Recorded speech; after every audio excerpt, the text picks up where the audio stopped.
Sa totoo lang, walang nakakaalam sa kanya-kanya nating biyahe dito sa mundo. Walang nakakaalam ng mga kanya-kanya nating pinagdadaanan.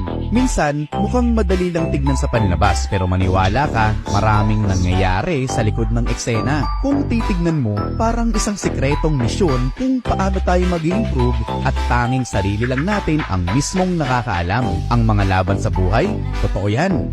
Mga gabing ikaw lang mag-isa habang umapatak ang mga luha, mga pagdududa sa sarili, pagsuntok sa pader.